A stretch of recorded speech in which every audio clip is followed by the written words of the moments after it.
I'm Cheryl Solberg, and my favorite book of all time has to be The Velveteen Rabbit by Margery Bianco. I don't know how to say that. That sounds about right. And I'm going to start at the beginning and lead to my favorite passage in the book. There was once a Velveteen Rabbit, and in the beginning he was really splendid. He was fat and bunchy, as a rabbit should be. His coat was spotted brown and white. He had real thread whiskers, and his eyes were lined with pink sateen. On Christmas morning, when he sat wedged in the top of the boy's stocking with a sprig of holly between his paws, the effect was charming. There were other things in the stocking, nuts and oranges and a toy engine and chocolate almonds and a clockwork mouse, but the rabbit was quite the best of all. For at least 2 hours the boy loved him, and then aunts and uncles came to dinner, and there was a great rustling of tissue paper and unwrapping of parcels, and in the excitement of looking at all the new presents, the Velveteen Rabbit was forgotten. For a long time he lived in the toy cupboard or on the nursery floor, and no one thought very much about him. He was naturally shy, and being only made of velveteen, some of the more expensive toys quite snubbed him. The mechanical toys were very superior and looked down upon everyone else. They were full of modern ideas and pretended they were real. The model boat, who had lived through 2 seasons and most of his paint caught the tone from them and never missed an opportunity of referring to his rigging in technical terms. The rabbit could not claim to be a model of anything, for he didn't know that real rabbits existed. He thought they were all stuffed with sawdust like himself, and he understood that sawdust was quite out of date and should never be mentioned in modern circles. Even Timothy, the jointed wooden lion who was made by the disabled soldiers and should have been had broader views, put on airs and pretended he was connected with government. Between them, all the poor little rabbit was made to feel himself very insignificant and commonplace, and the only person who was kind to him at all was the Skin Horse. The Skin Horse had lived longer in the nursery than any of the others.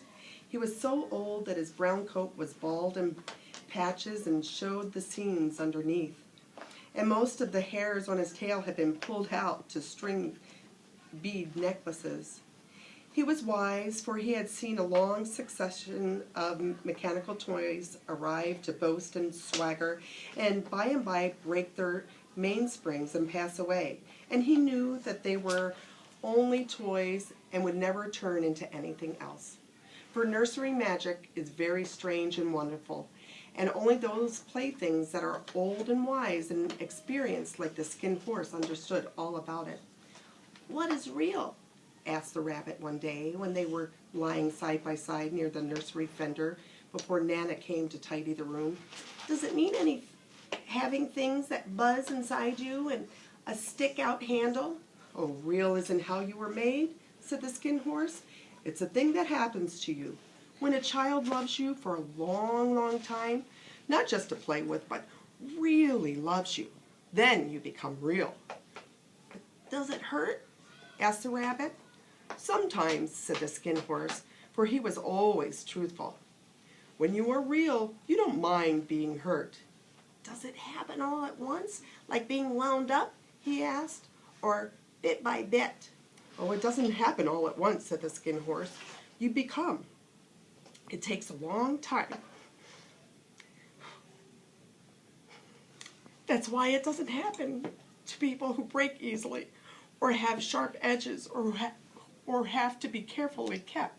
Generally, by the time you are real, most of your hair has been left off, and your eyes drop out, and you get loose in the joints and very shabby. But these things don't matter at all, because once you are real, you can't be ugly, except for people who don't understand." "I suppose you are real?" said the rabbit, and then he wished he had not said it, for he thought the Skin Horse might be sensitive. But the Skin Horse only smiled. "The boy's uncle made me real," he said. "That was a great many years ago, but once you are real, you can't become unreal again. It lasts for always." So why is this so meaningful to you? I think I connected to the Velveteen Rabbit because I did not grow up with my parents. I was in foster care. And when I did leave, or was taken, I did have a toy that was real. It was my life. It was what I could hold on to and know that no matter what, so long as I had that it was a doll, I was okay. Everything was going to be okay because I had that special toy with me.